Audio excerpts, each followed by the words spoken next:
And who can tell me what Joshua 24:15 says? I have it here if you'd like me to read it. Please. And if it seems evil to you to serve the Lord, choose yourselves this day whom you will serve, whether the gods which your fathers served that were on the other side of the river, or the gods of the Amorites, in whose land you dwell. But as for me and my house, we will serve the Lord. Okay. So Joshua, very often we look at him and his declaration there to the children of Israel, and really a challenge to the children of Israel about who they're going to serve, who they're going to believe in, what worldview are they going to have, how are they going to conduct their families, things like that. And when he says me and my house, of course he's talking about those in his household, his wife, his children, perhaps some servants who served under him. But whoever would be within that household, he's saying we are going to serve the Lord. There's a determined focus and a decision that has been made. This is where we stand. Sometimes you see this posted in people's homes. Sometimes you see it over a threshold when you enter into their home or somewhere prominent where they've made that declaration, just as Joshua did. We know that the family is a basic unit in society. It's really a foundation for all other relationships that there are in any really group or organization that you would have. It's true when you're talking about a nation. It's true when you're talking about a church. The families are the basic unit within that church. And question number 1, I'd ask, why did God create the family? Let's go ahead and turn to Psalm 127. Let's notice verse 3 here.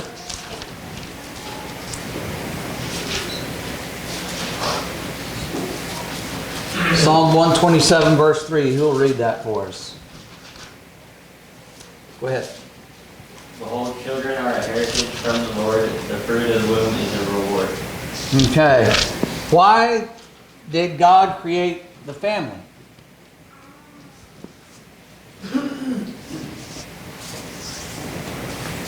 Well, I started back in Genesis when he said it wasn't good for man to be alone. Then he instituted marriage with a husband and wife. And then they were to be fruitful and multiply. So it was for the benefit of each member of that family to have a family unit. Okay. That's the key right there. For the benefit of mankind.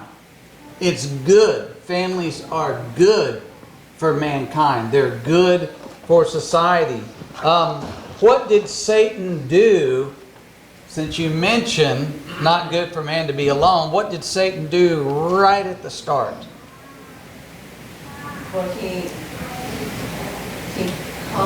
tried to cause a division in family. Did actually cause a division, but it didn't divide the man and woman. It divided the couple from God. Okay, it divided them from God. When God confronted Adam, what did he do? He blamed his wife. The woman you gave me.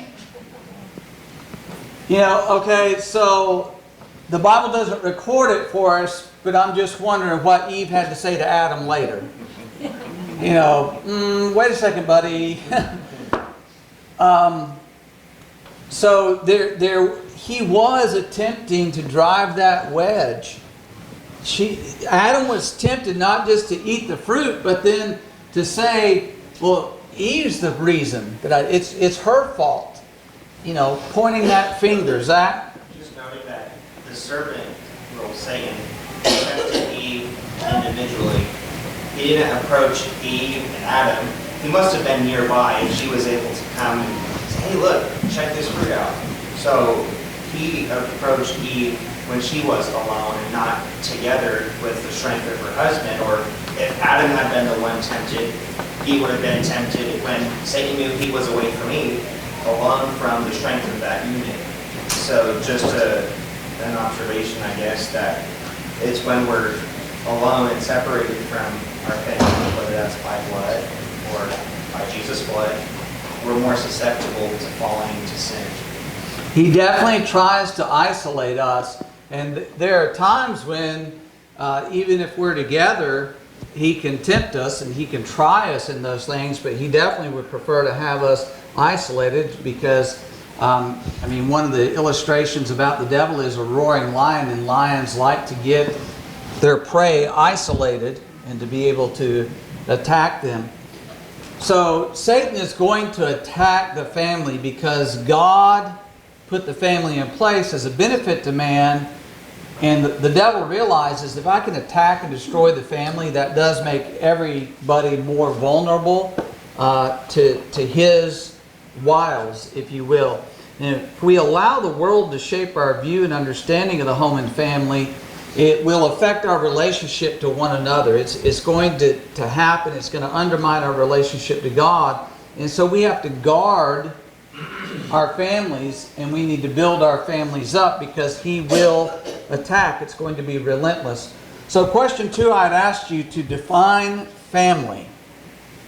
Now, before we do that, before you give me your answers on that, I'm going to ask the question. Some of you may say, well, you're asking the same thing.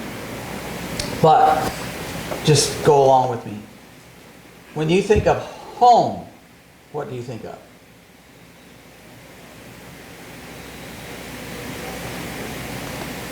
Where your family is. Okay, where your family is? Sanctuary. Sanctuary. Home can be sometimes a place to sleep and rest. We think about a physical structure, a place of emotional support and security, place of appreciation. What else can the home be? Home can be chaotic, right? A home can be a place where people let their guard down.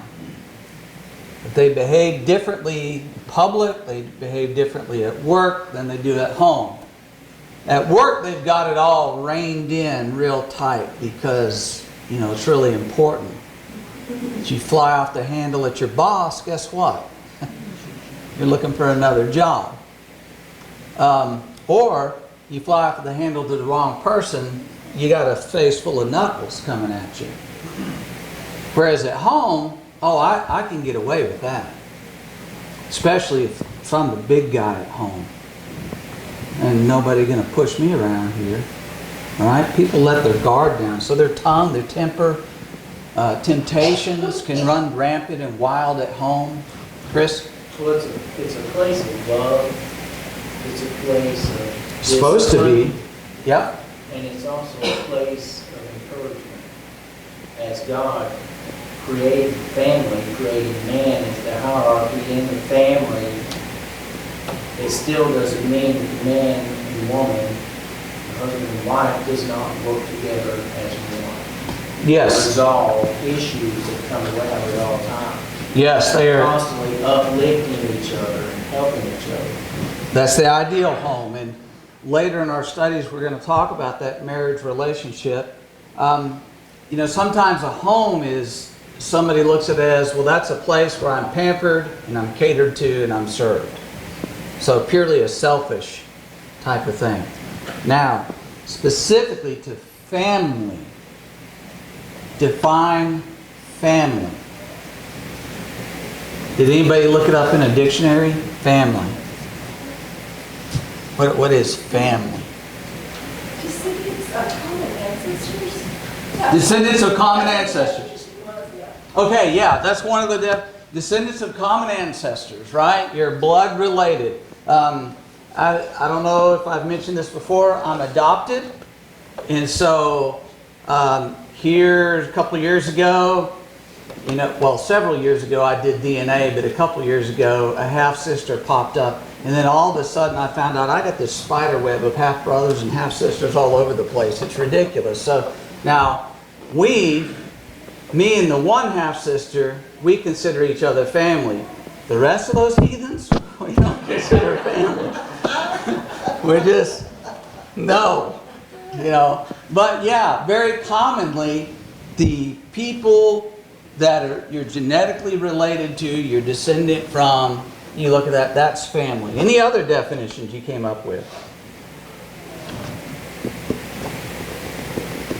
We often include those who were not blood relatives as family, like our spouse, blood relative to Heather, but we refer to each other as the family unit. In our family, it's her and I and her children, even though my blood relation with her is not by physical blood between us.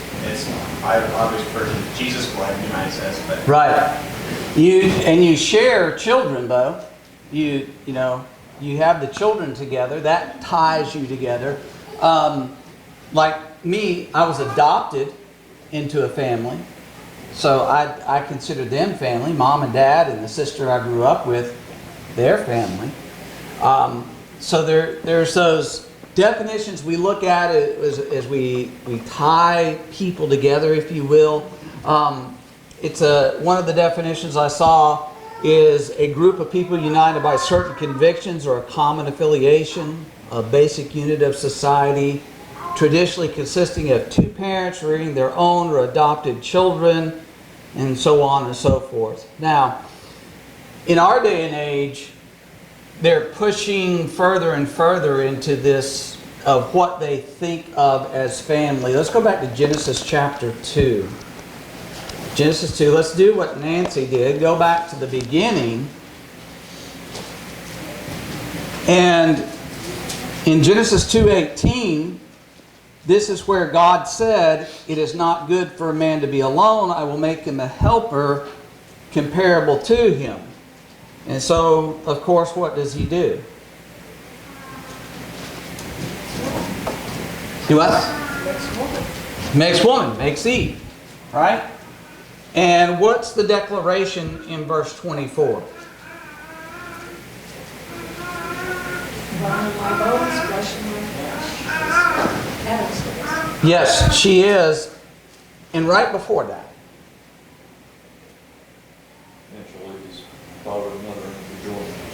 Okay. Man leaves his father and mother, is joined to his wife. That is family. All right, that's the family unit when you think about it. That's the original husband, wife. They're brought together. They're joined together by God. That is family. Now, family may or may not have children. And this definition, as we're looking at this, the husband and wife, they may or may not have children. Remember, Abraham and Sarah, for a long time, did not have children together, but they were family. They were husband and wife. So this is what God is looking at as here's that basic unit of relationship to another human being of husband and wife. That's where it all started. Now, you flip it around, and how are people trying to redefine family now? A common,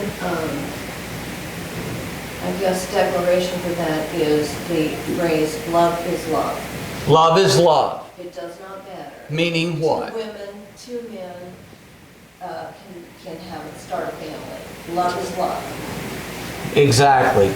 Exactly. Now, for those who are old enough, Anita. Yeah, it's like you was talking about Webster.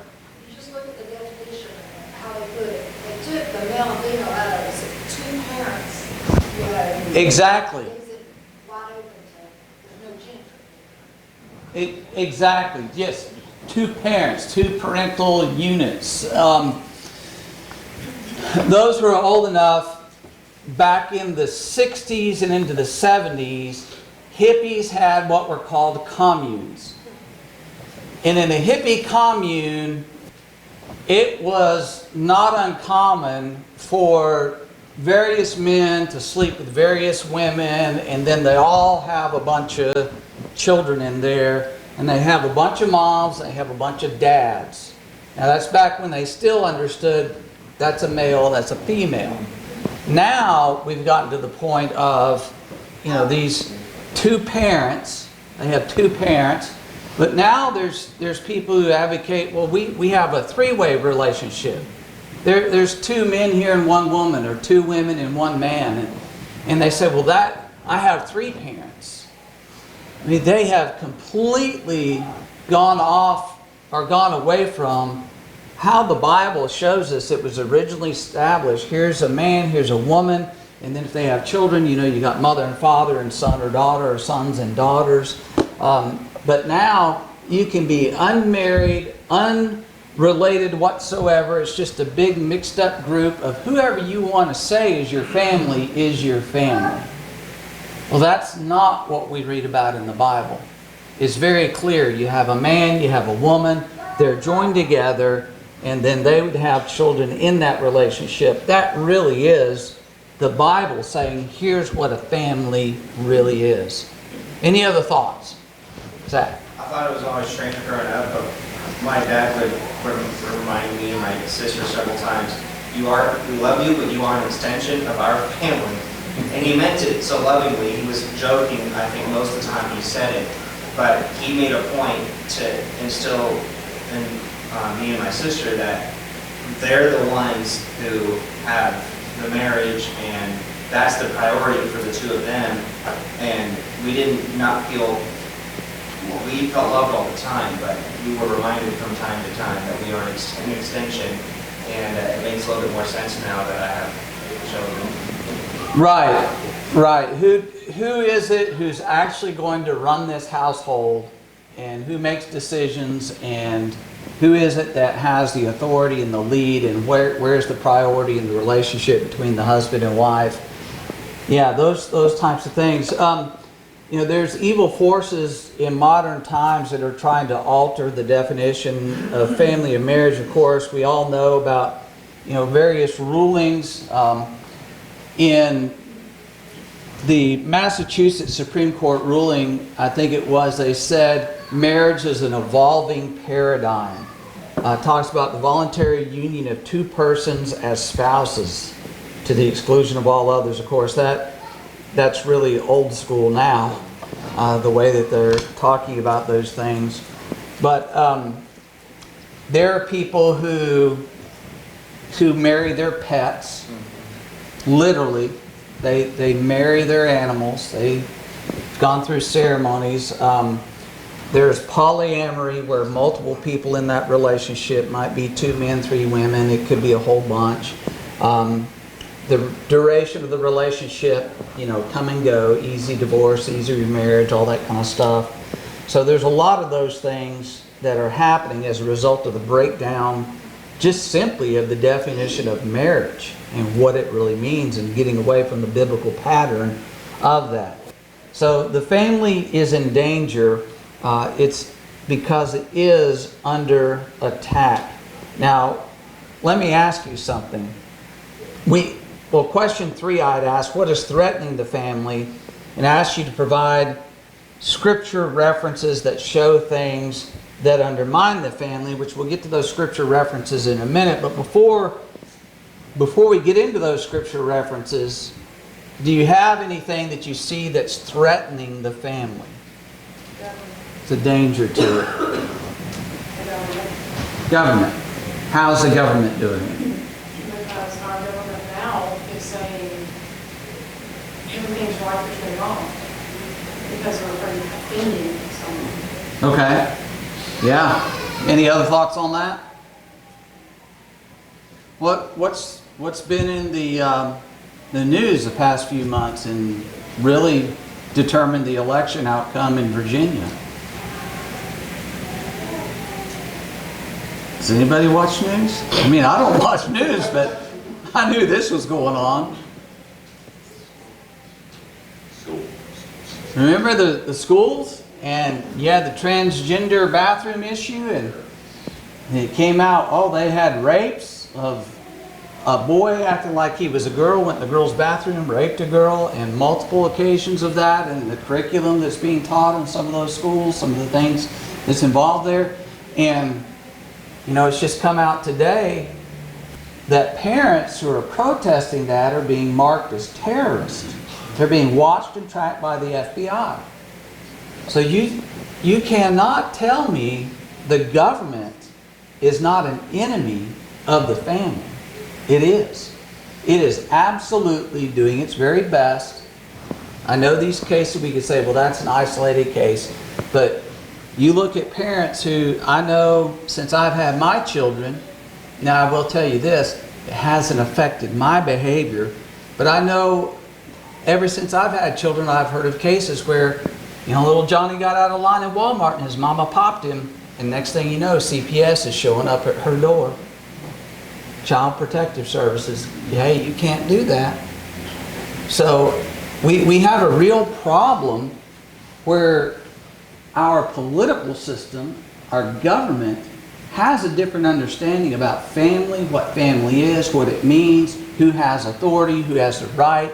This flows in from the government into school systems and thinking that they have authority over the children versus the parents. Andrew, you have something?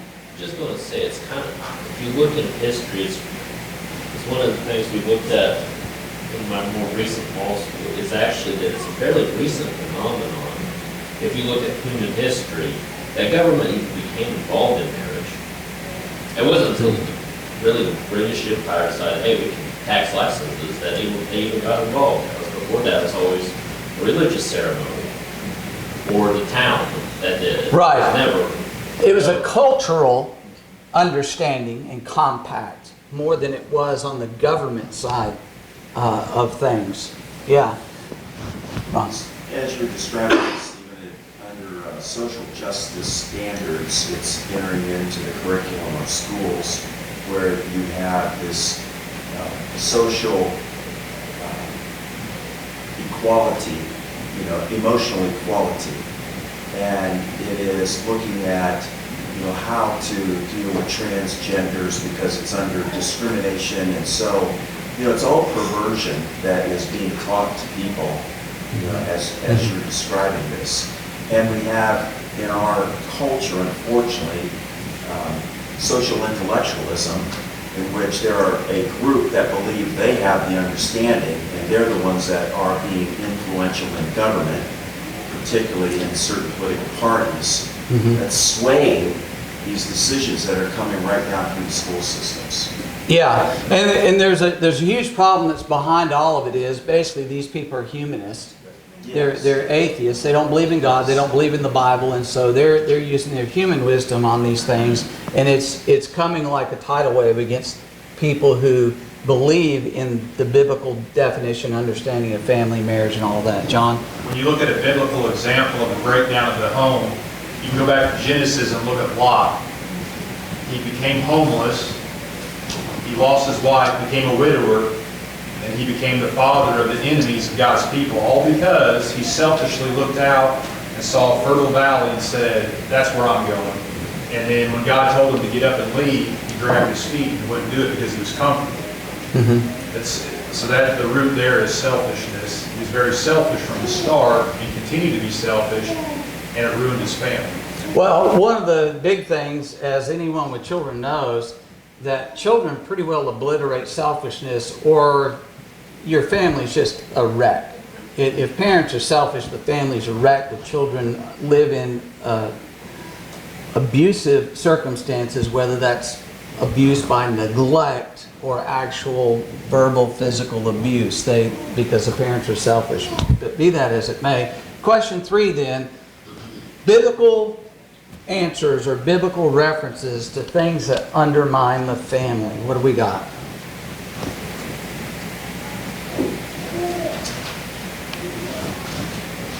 How about easy marriage divorce, or easy divorce and remarriage? Right? Matthew 19:9. If there's easy divorce and remarriage, what does that do for a family? What does that do for the children? Right? Parents get over that easier than the children do when they have those kinds of problems. What else? Anything else going after the family? We've had some of the more giving television and like judges. This stuff ain't new. Benjamin. No, it's not new. It's not new. It's what we're facing now. Yes, Sodom and Gomorrah, so that understanding of there's a natural sexual relationship between a man and a woman and unnatural. 2 men, 2 women. I was thinking about in Matthew 13 about the seed that gets choked out, and it's kind of a weird connection, but just the cares of the world will distract the family. I noted in 1 John 2:16, the lust of the flesh, the lust of the eyes, the boastful pride of life, things that draw our attention as individual members of a family away from each other and more towards trends and being consumed by technology. There's balances that need to be established with the cares of the world so that we don't pull ourselves away from the family. Okay, so 2 things that you mentioned, or I'll redefine them here: materialism and worldliness. Right, looking at material things, that's what I follow, pursue after. That undermines the family. Worldliness, which would encompass a whole lot of things. One of those things would be entertainment. A lot of the entertainment in our society. 1 Corinthians 15:33 says what? Yeah, evil company corrupts good morals. So we sit there and we soak all of that in, and it becomes normalized, and our children grow up. If they're watching these things, it becomes normal for people to cohabit. Oh, that's just, and look at what a fun life they have. And they're all cohabiting together. Nobody's married, but they're cohabiting. Well, it's a very subtle desensitization of a society. Right. Right. And that's been going on for a long time. Yeah, and I'm going to return to that. Remind me, Andrew. Just one thing on society, going back, and let's give you enough giving. But one of the sad things from that incident, I'm not sure that you can't draw the same parallel to our modern world that supposedly our civilization is based on Judeo-Christianic principles. But that couple would have been safer if they did listen to the sermon when we went to Jerusalem, in the city of, instead of going into Gibeon. And that's sad. Yeah, thinking about these threats, one of the big threats, works of the flesh. It talks about adultery, fornication, uncleanness, lewdness, which within those categories, pornography. Pornography is wreaking havoc in families because of course, the immorality of it, the breaking down of the relationship between the husband and wife, and things that are getting into the minds of young men and young women. Young women are not immune to that issue. Gambling. Gambling can be a huge issue. How does that affect a family? What's that? Financially, going into debt, bankruptcy, fights, arguments over all those kinds of things. And religious compromise, the acceptance of divorce. When I was growing up, going through the school system, it was not uncommon for us to know someone whose parents were divorced, and they had a stepmom or a stepdad and things like that. In my mother's generation, those people were not talked about. Those people who had been divorced, they were outcast in society. In my day and age, divorce was normal. Now what are our children facing? What's normal? A guy in high heels. That's normal. It's, and I'm not sure if you don't have children out there, they're seeing these things, they're facing these things. When I was in high school, a homosexual, if it was even suspected someone was a homosexual, they were terribly abused and shunned and talked about and everything else like that. Now, they're some of the leading people in school. They get voted as, the popular kid. It has completely changed.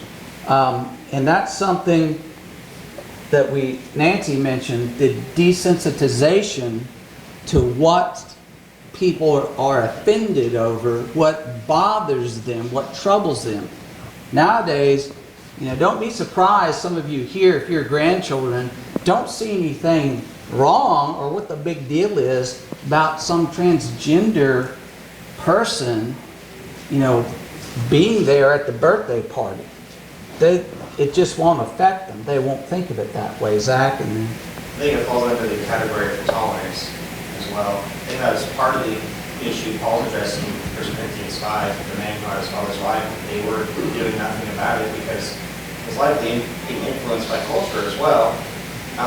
And the church was reprimanded by Paul for not having dealt with that. And we can become tolerant in our families about sin and relationships we have with neighbors, with family, who we worship with. And in Romans 1:32, it uses the phrase giving hearty approval to those who practice them. So not just teaching our children against those things, but making sure that we don't allow conversation or modes of entertainment that tolerate it as well. Andrew, real quick, then Anita. Just an observation, having had to spend a little over a decade in higher ed, it changes a lot faster than we remember. I can tell you over a 4-year period, it went from, we barely even heard just about homosexuality to transgenderism, something that's becoming a new movement. Yeah, it's been at lightning speed. It has been. Anita, and then It's not just seeking to destroy the home, it is seeking to destroy the churches too. You have some Christians that think, well, the Bible was written so long ago, it doesn't, oh, well, everybody, people allow their kids, girlfriends, and boyfriends to spend the night in our house. right. And there's no line drawn about any of it. Well, I mean, they're adults. They're adults. That's what you hear so much. And then even in the church, even I know, like, here, everybody takes a stand against divorce. They take a stand against homosexuality and all this kind of stuff until it affects their family. And then when it affects their family, oh, well, maybe that's not what the Bible meant. That's not what God meant. That's my son. That's my daughter. Right. I personally have been struggling with, my daughter has been withdrawn from. She's living in sin. She continues to live in sin. And I do not fellowship with her. And I'm looked at as, I can't believe you turn your own back on your own child. Now, I mean, when we fellowship that and we embrace that, we're embracing them in their sin is how I see it. If I see it wrong, please help me understand that, because it's not, oh, all of a sudden it's in your face. It's little by little. Yeah. And with her, I've tried, and I keep thinking, Lord, that's me, that's not my fault. But it's like, you try to be that little voice once in a while, but I can see that she's very content as long as she, has a little bit of contact and things like that. I just, that's something that I struggle with all the time. But it's not something that just happens all of a sudden. It's a little bit at a time. Yeah, there's something eating away there that grows and grows and grows inside of them, and there are little indications along the way, and then boom, it's there. It's out in the open. As Christians too, I mean, if we profess to be Christians, I mean, we need to be aware of that. The Bible's not different. The Word has not changed. It's like you said, it's our minds and our hearts that have changed. Right, exactly All right. is wrong. This standard's consistent, has been. Thinking about the desensitizing of society is something that Satan's using the humanist agenda and absolutely tearing down in a process. If you look back at the Humanist Manifesto, ran into that recently, and you see from 1930-something, the original thing, you see things that's talked about there that has happened over the years, and it's been put in place, and they've gone into the schools Right. and put their agenda in place, and it's gone from the schools into the churches and beyond. Yes, exactly right. So on the toleration side of things, one of the problems has been that churches have tolerated these things. They've tolerated, first of all, they tolerated adulterous marriages. And they thought, well, it's still a man and a woman. So they just, church, and I'm saying churches in general in our society. And then you saw where they were tolerating people who were shacking up. And now they're tolerating homosexuals and transgender people. I hate even using that term because there is no, you are what you are. There's no there's no, anyway. So they're tolerating all of that now. And there's not been a bulwark against this movement. And we have to be, in the church, we have to stand against these things and stand firm on biblical principles. No matter what kind of pressure, no matter what is said about us, how we're characterized, we have to take a stand. So, in the churches of Christ, some of you who are older, who have been in churches of Christ through your life, or maybe you know about your parents, your grandparents mentioning these things, it used to be, you did not know a divorced member of the church. You didn't. It didn't happen. Because they were firm being married for life. And whatever problems happened in that marriage, they were staying married. That was it. But now, it's not uncommon to have divorced people among churches of Christ because it's it's grown in society.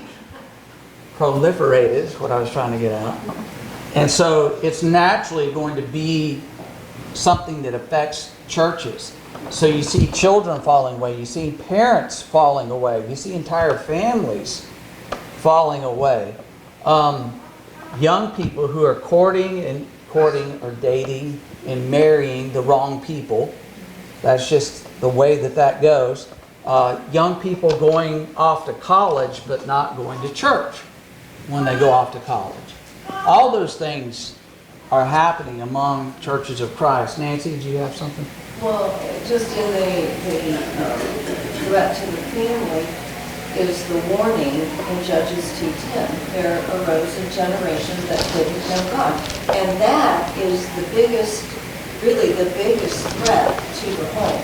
Because the government's going to do, I don't care what government in the world it is, it's going to do what it's going to do. It's knowing God in the home and reverencing God is the only thing that saves the family. Proverbs 22:6. Let's just jump right there. Question number 4. What is one aspect of the family that makes it important? Proverbs 22:6. Who will read that for us? Go ahead, Chris. Bring up a child in his way he should go, so when he is old, he will not depart from it. Okay. It's important. Why? What's the thing that's really focused on here? The training. Let's be really specific. Let's break this out here. Training of... A child. It has to start at the very beginning with the child. Has to start at the beginning. What's that child going to do? That child is going to grow up. That child is going to go out in society and have an impact on society. And if they're not trained right, they're going to have the wrong impact. They're going to go the wrong way. Rick?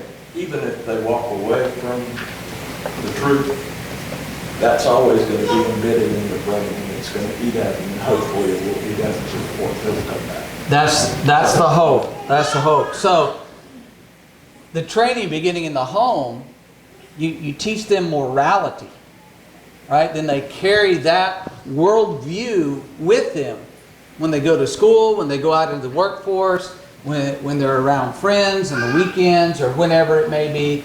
You train them in that morality, and then they're a beacon of that morality. Zach? And the end game, thankfully, isn't that they're a good impact to society. The end game is that they've been trained so that they are entered into heaven because we're judged individually. You've given them that training, yes, to be a good citizen and a faithful member of the local church and leader of their own family or whatever their roles are, but training them up so that they go to heaven. Yes, that is the ultimate goal. When we train them upright in the home, they're going to understand about authority, respecting authority. They respect the authority of the parents. You instill in them a respect for the authority of God, which will help them and be an impact when they go out into the workforce and in the society in which they live. You teach them, as Zach was just talking about, the religious truth, what it is to worship God and honor God, and what He expects of them in their life. All kinds of things that start right there in the home. And if we get away from God's pattern in this, it eats away at it. It undermines it. And you see what's happening in our society where it's been undermined for a very long time. Things are breaking down very badly. And if we're not actively teaching morals and religion and authority in our home, the world is definitely teaching our children. And it's going to have a greater impact on them if we are not actively doing that in our homes. Steve, it's very Yes. important that we do this for our children. As Zach is pointing out, we're shepherding our children's heart until they can give that heart to God. Because God tells us when we're adults, we're still disciplined. And if we're not disciplined when we're kids, then we're not going to be able to handle the discipline that He gives us when we're adults. Because the writer in Hebrews in chapter 12, I believe it is, says, what son is there who is not disciplined by his father? Yep. In explaining the reason that we're disciplined as adults.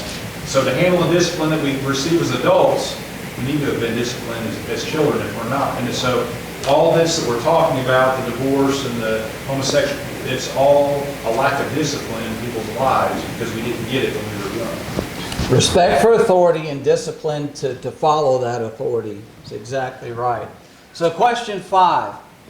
List reasons and Bible references for why there is hope for the family. As we've talked about doom and gloom, everything's falling apart. Zach. Genesis chapter 12 and verse 3. All the families of the earth for Abraham would be blessed. So God promised that long ago. All families following and obeying the Lord would be blessed. So He set that up. Okay, yeah. Anybody else? Just on the cultural side, if we think this is new, look at Corinthians. And there was an active church there, but there was still being letters sent to them. We're dealing with these problems, but it ain't new. But it doesn't mean it has to last. Yep. Anybody else? What have you got? You know, that all things work together for good to those who love God, to those who are empowered for Romans 8, I think it was. Yeah.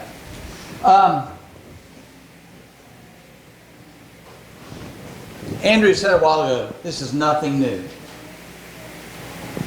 We read Genesis chapter 3, Adam and Eve, they ate the fruit. Genesis chapter 4, what happens?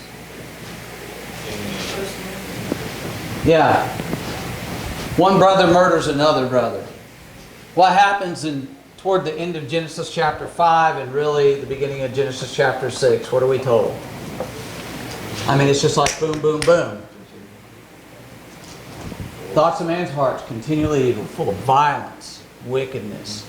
So much so that God said, I'm wiping you all out except for these. All right. Who made it through that?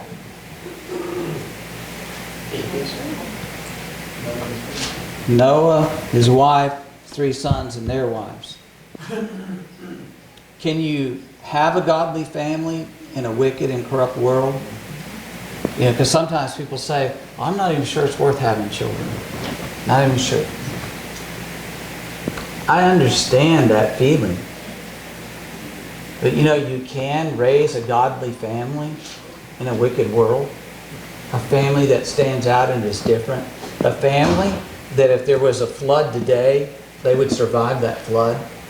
because you trained them, you taught them, you instilled the truth in them, the love and respect for God.